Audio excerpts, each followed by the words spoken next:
Hi everyone, and welcome back to another episode of What's in the Closet with Alex Tiger. And today in the closet, we will be discussing consumerism, the culture that surrounds it, what caused it, and the impacts that it has on today's society. Also, this episode will have a second part to it, focusing on overconsumption in the fashion industry. But I thought that each topic deserved their own episode because there's plenty to talk about for both. And before we start this episode, I just want to put out a special shout out to the Instagram account at Axploration, who is a major source for the information provided in this episode, and it's just generally a big inspiration for me, and I highly recommend that y'all go and check him out. I will leave all of his information down below in the description. Alright, so let's get into the episode and starting to talk about consumerism. So before we get into the nitty-gritty of everything, let's just give y'all a definition of what consumerism is so that we can have a clear understanding and picture of what the terms stand for. So as provided by BC Open Textbooks, the term consumer cultures refers to a theory according to which modern human society is strongly subjected to consumerism and stresses the more centrality of purchasing commodities and services, and along with them power as a cultural practice that fosters social behaviors. Okay, so let me simplify that down for y'all because that was a bit of a garbled mess of words. So basically that means that consumer culture is the idea that having more items, as many as you can get, equates to higher social status and more power. While this concept isn't something that is brand new, in recent years it has been magnified and amplified to the extreme. This is because there's a new worldwide platform for spreading this sense of consumer culture: social media. It always comes back to social media, as we've seen throughout pretty much every single episode of this podcast. Social media dictates a lot of what is happening in the fashion world, along with just culture in general, especially with trends and psychology that goes on around in fashion. Social media allows people to brag about how much money they're spending on a much larger scale than ever before, reaching out to hundreds, all the way up to a few million people almost instantaneously just with one post. So this has spread the idea that the more money you're throwing away on a single piece of clothing or outfit, the better it is.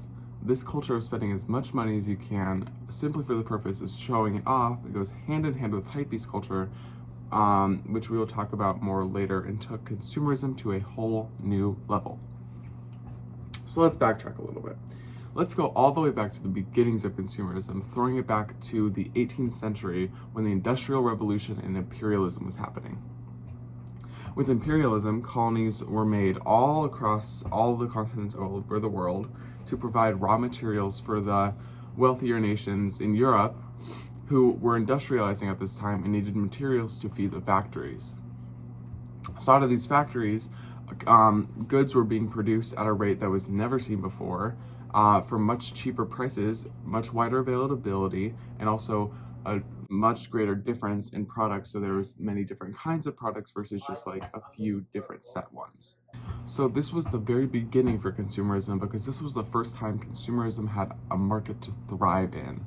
And the new middle class that was created during the Industrial Revolution in Europe was also a perfect breeding ground for the products that were being produced because it created a gap between the rich upper class that were factory owners and the very poor working class that were barely getting enough wages to survive. But this middle class was more suburban and had enough money to spend it on things they didn't necessarily need to survive, but it wasn't just like the upper echelon of just a few rich people. So, as you can see, consumerism and the vicious culture surrounding it has been in place for centuries. But with new developments in technology, particularly in information sharing, aka the internet, and shipping, it has become an untamable beast that nobody can take on. The real problem is how ingrained consumerism is in American society and culture. Since America is such a fiercely capitalist-based society and economy, it can be difficult or nearly even impossible to break free from the bonds that consumerism places on all of us. I mean, we fall victim to it everywhere we go, everywhere we look, without even realizing it sometimes. Ads telling us what products to buy are everywhere you look. Social media is chock full of promotions from various creators, and again, ads just being produced everywhere, telling you what you should buy, what is the hot new thing, what should you consume today. And while social media is one of the main causes to how toxic consumerism is, because it is very toxic and very all-consuming at times, who would have guessed consumerism is consuming?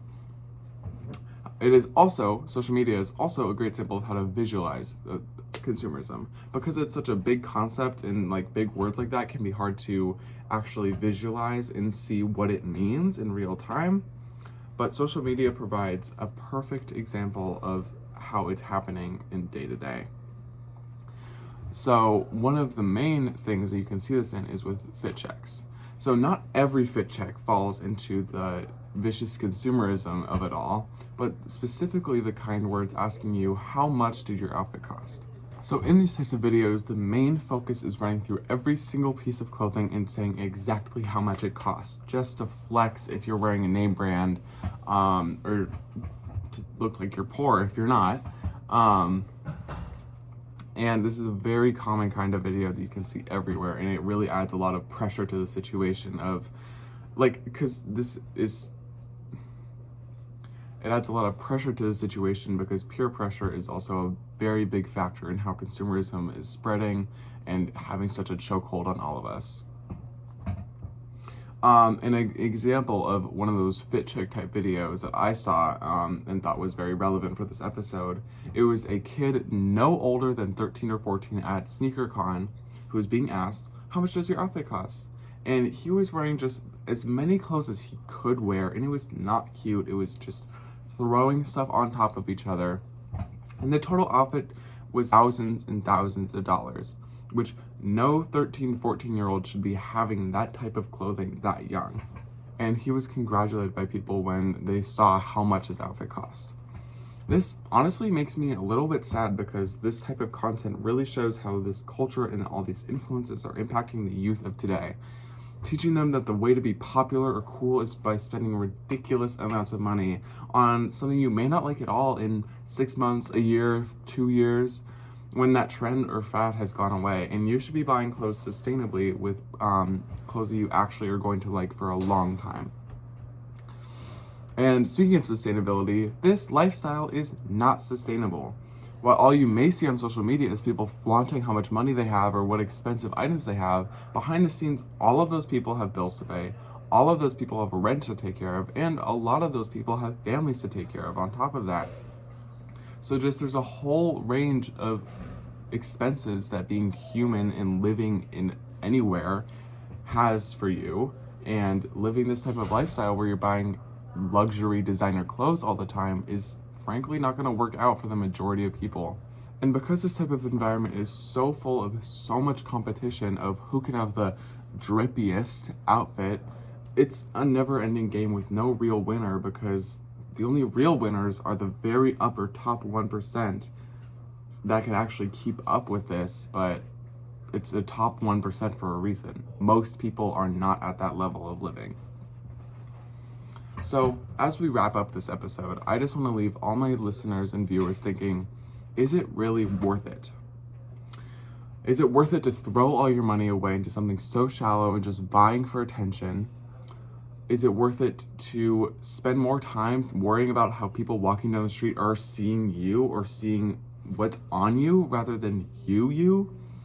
And you could spend all that time and energy thinking about yourself. What actually makes you happy? Is it really a $2,000 Gucci sweatshirt that you're gonna throw away in a year and a half? And for some people, it may be worth it. For a lot of people, I suggest to you that you think twice next time you're thinking about buying something like this, and choose yourself. Choose your happiness. Alright, so thank you so much everybody for watching. If you like this episode, hit the subscribe button down below, leave a like, and leave a comment telling me your thoughts on the culture of consumerism in America. Alright, goodbye!